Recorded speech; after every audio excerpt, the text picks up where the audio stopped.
pushing codes, are getting regulators to look at this industry. All these little small-time dipshit fucking losers out there trying to push codes to make a buck. If you understand my kind of dislike and distaste for these, like, you know, small-time, they don't trade, they don't do anything, they're just trying to make a buck out of you guys. I don't care if they're nice on Twitter, oh, they're a good community, they're whatever. Fuck them and they're a good community. They're lying traders, they're fake traders, old fucking grandmas and fucking nobodies sitting there pumping affiliate codes left and right. So remember, protest against these influencers on Twitter. Like a really strong stance against this influencer community. And I don't care if people are like, come on man, they're a good community, they're nice. No, fuck that. Like literally, fuck all your feelings. Like who the fuck are these people? Like, no, you guys are retarded. These people are like a plague to the industry. Dude, they probably make like $10,000 a month on affiliate codes. They probably scrape together a salary. People are selfish losers, leeching whatever dollar they can get. Yes, beef with them all day long. You know the Influencer Cup? Did you know the quote-unquote tournament? It was literally the biggest display of dog shit trading I've ever seen.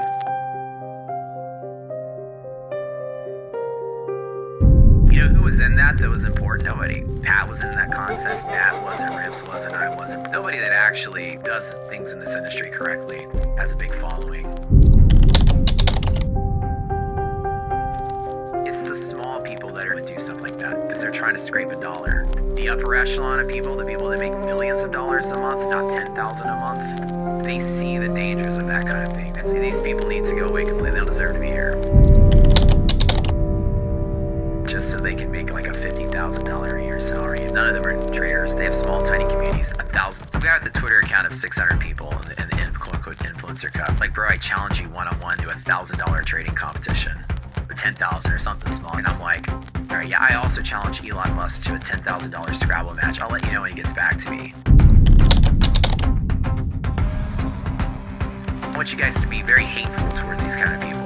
For their selfish behavior that's going to make it harder for you to get funded. This isn't a world where influencers should be able to exist. So let's eliminate all of them.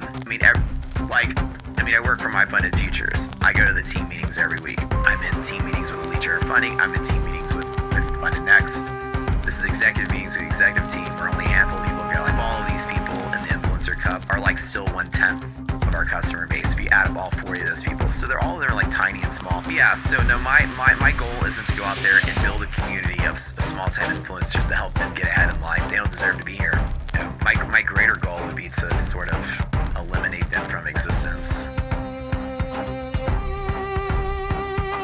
Actually trading a real account. You say that, like literally all I have to do is call my lawyer and I'll fuck your life up. I'll fuck your credit up. I'll fuck everything up.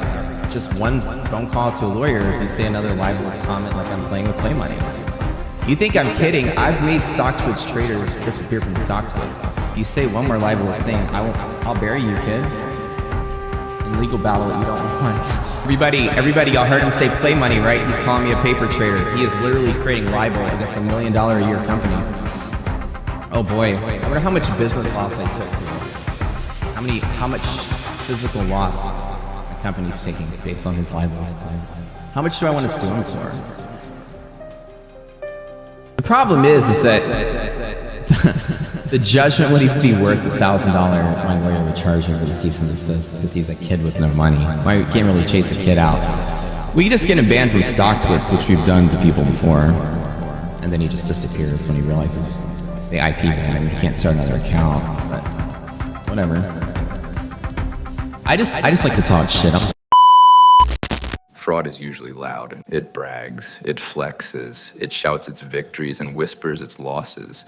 But every now and then, you stumble across one that doesn't whisper at all. It just goes silent. $400,000 gone. 15 investors vanished into a spreadsheet graveyard. A trading account that once claimed to be $600,000 strong. Collapsing in a single vertical line straight to zero. No warning, no explanation, no accountability, nothing but the echo of promises made and the screams of bank accounts emptied. This wasn't a rug pull. This wasn't a scammer caught off guard. This was something stranger. A man buried under so many layers of lies that the truth could no longer remember his name. Before he called himself TradesByMatt, before the YouTube channel, before the platform, before the confidence, there was someone else. A man behind the curtain. A man behind the mask. A man behind multiple masks. John Matthew Cowart, a trader with no track record. A fund manager with no discipline. A guru with no accountability. A man who didn't just blow accounts, he blew entire identities. Every time the money vanished, a new name appeared.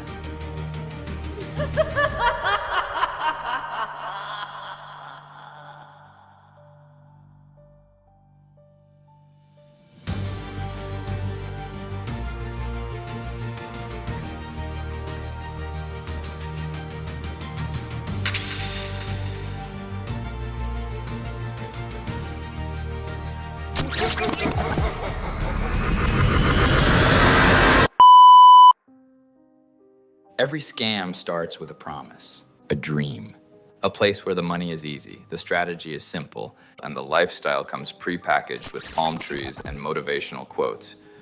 For John Matthew Cowart, that dream had a name. Day trader paradise. You have to admire the confidence. Calling your company Day Trader Paradise is like opening a food truck called 5-Star Michelin and selling expired hot dogs. But Cowart knew what he was doing. He wasn't selling a product. He wasn't selling education. He was selling the fantasy that trading could save your life.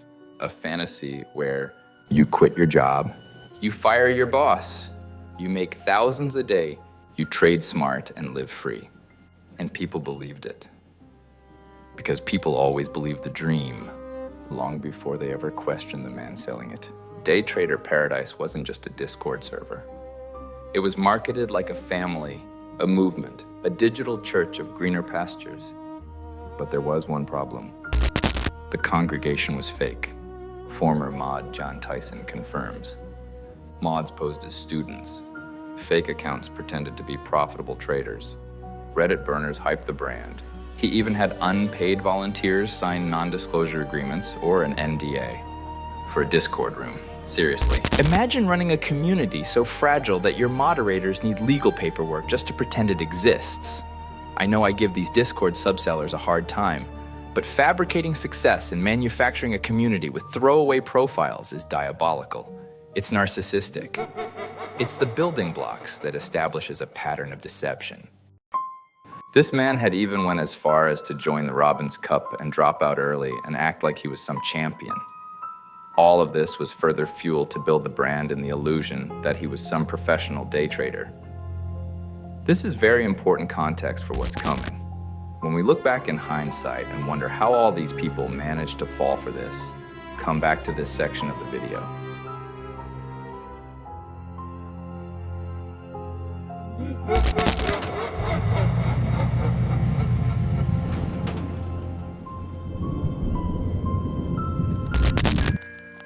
Slide into the booth, take a look at the menu.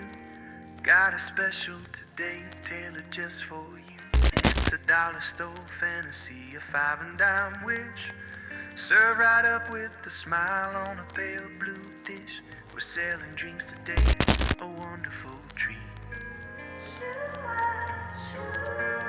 Come on and get your dreams, oh so sweet.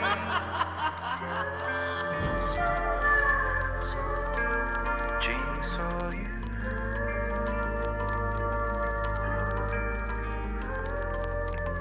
Here's where the scheme gets clever, in a deeply unethical kind of way.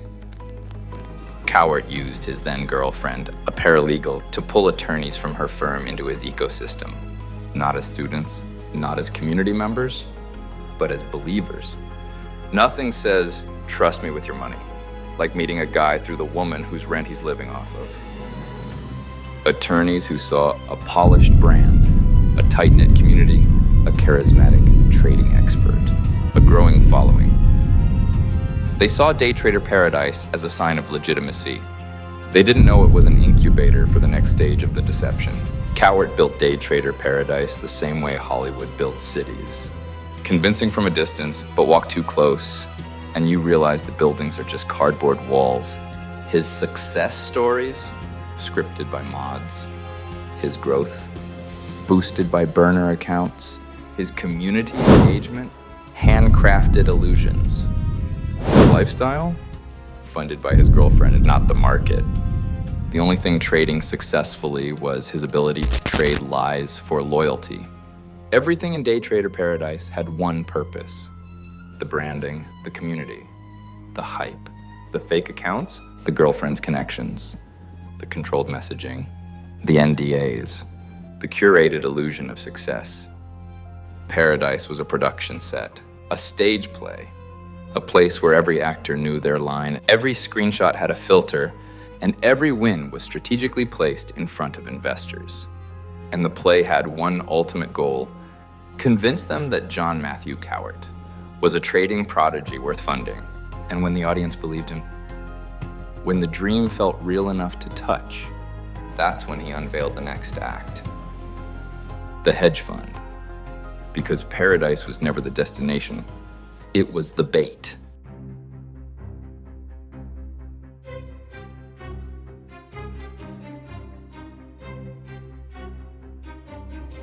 Every fraud has an inflection point, a moment when the story stops being marketing and becomes a crime scene. For John Matthew Cowart, that moment came the day he asked his followers for something new. Not attention, not loyalty, not engagement, not to buy his products. Money. And that's completely different than buying someone's products or services, let's be clear. After months of building trust inside day trader paradise, faking wins, staging testimonials, and rehearsing success like a community theater production, Cowart decided it was time to evolve.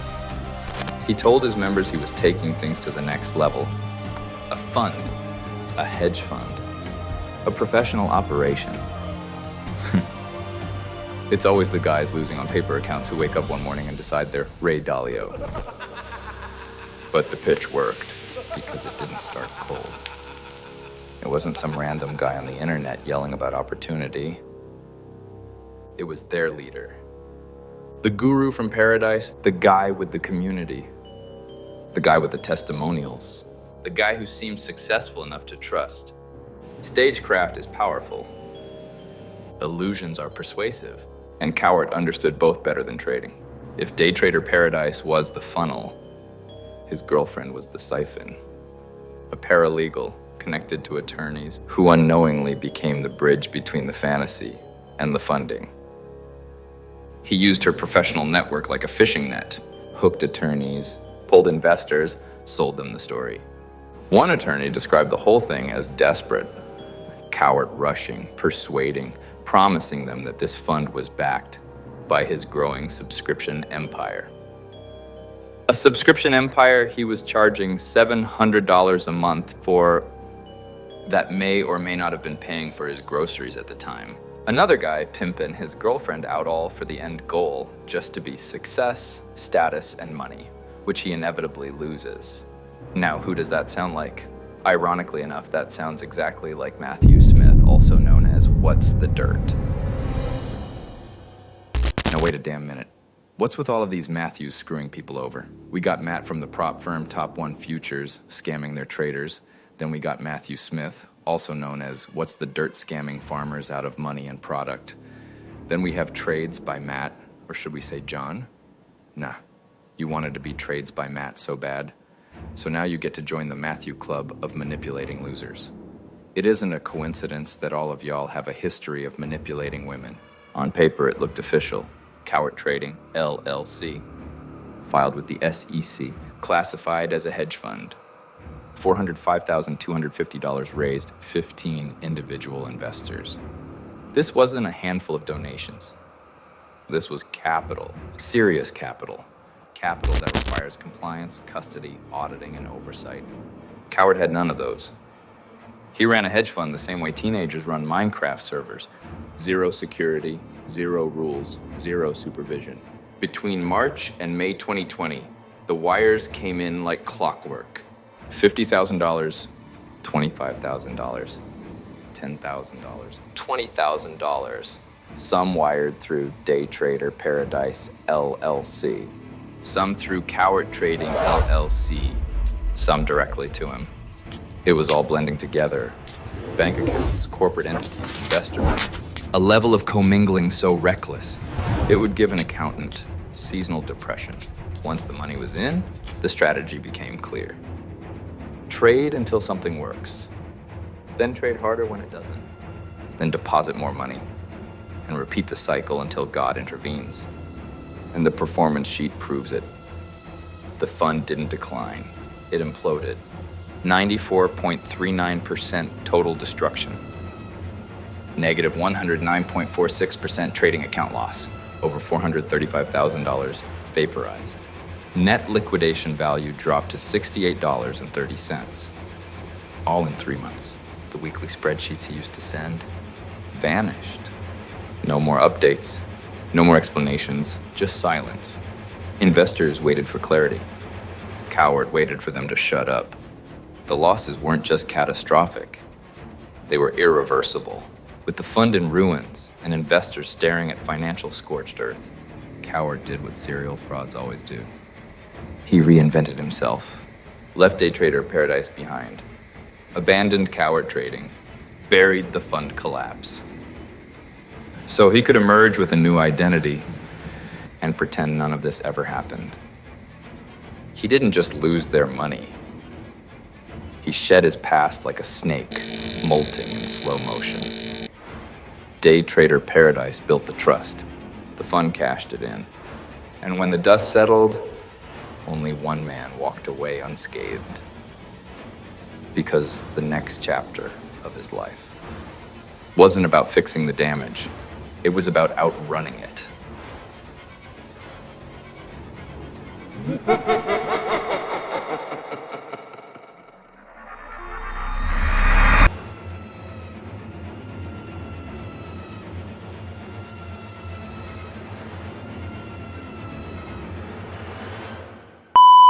Hold up. Quick message from HQ. The Nightmare Syndicate is officially open, and this is where things get interesting. Inside the syndicate, you can submit names, evidence, anonymous tips, and help shape the next wave of investigations. But that's just phase 1. We're rolling out giveaways, merch drops, cash givebacks, the Patreon launch, and eventually, our full Nightmare Network application. Step by step, brick by brick, you're about to watch us build something this industry has never seen. If you want to be early, join the Nightmare Syndicate. Link will be pinned in the comments.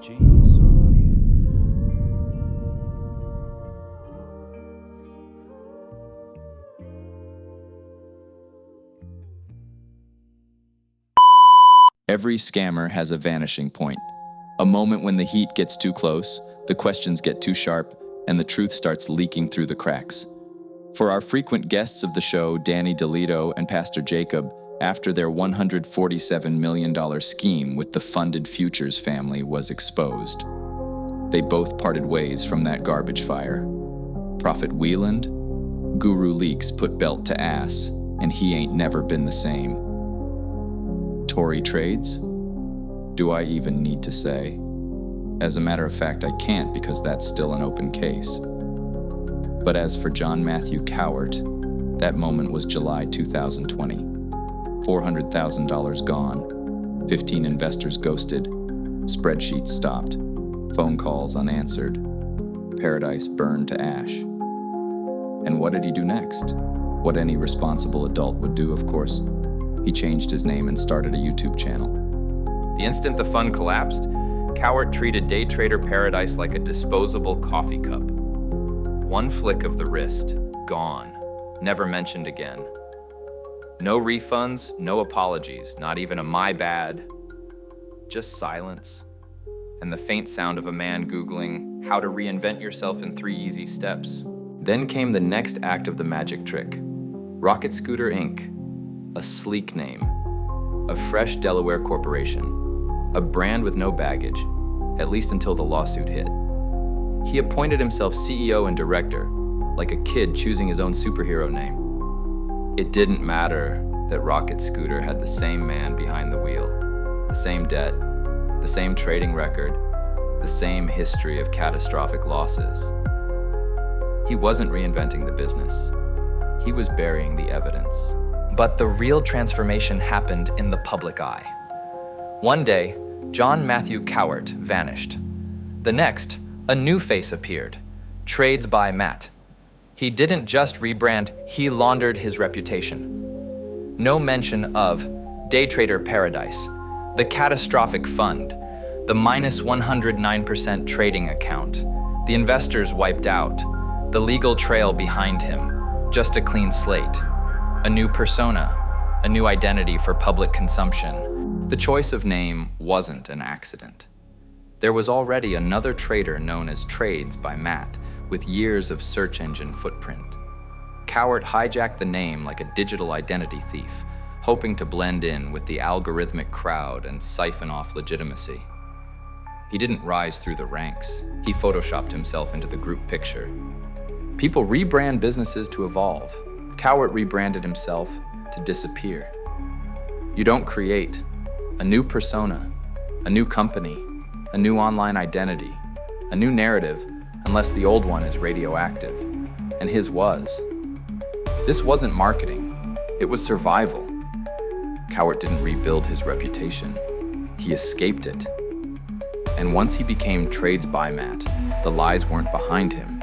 They were repackaged, upgraded, and sold again to a fresh audience.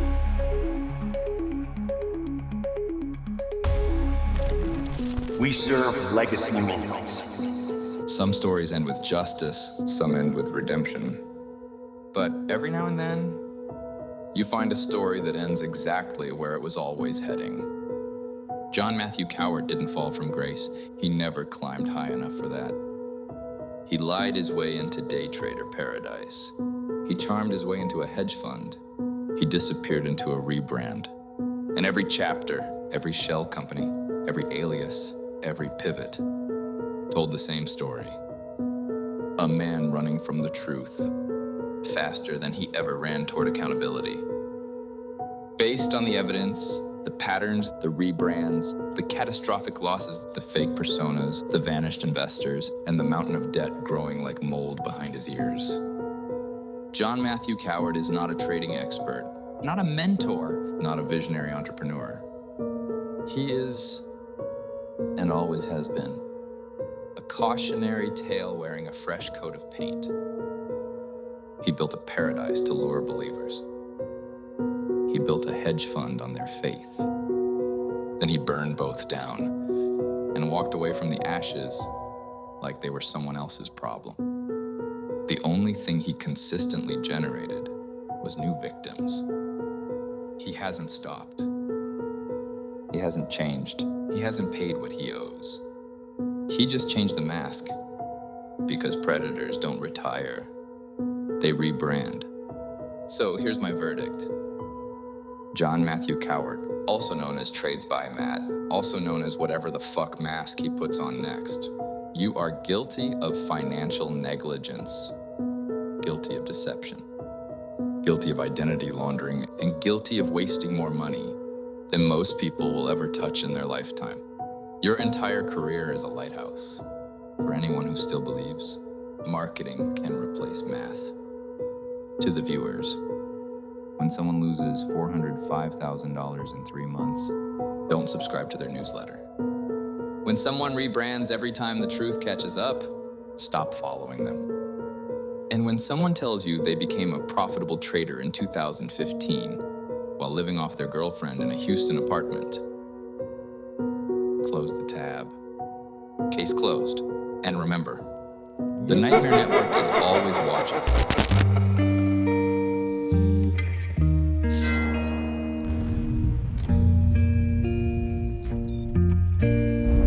Slide into the booth, take a look at the menu. Got a special today, tailored just for you. It's a dollar store fantasy, a 5 and dime wish. served right up with a smile on a pale blue dish. We're selling dreams today, a wonderful treat. Come on and get your dreams, oh so sweet. Dreams for you. Ha ha ha